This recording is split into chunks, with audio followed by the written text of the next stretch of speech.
খেতে সেই স্বাদ। বাচ্চারা বলল, চিংড়ি মাছ করেছি। প্রথমে মাছগুলোকে ধুয়ে নিয়েছি ভালো করে, পরিষ্কার করে বেছে।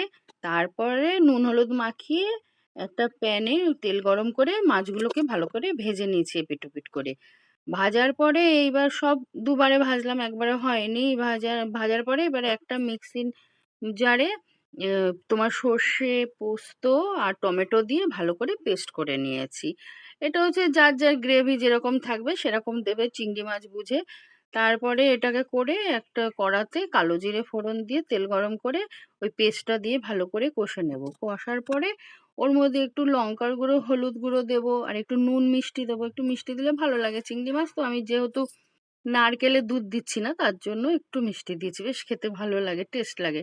আর একটু টক দই দিয়েছি স্বাদটা বাড়ানোর জন্য, বেশ কালারটাও সুন্দর হয়, ভালো লাগে।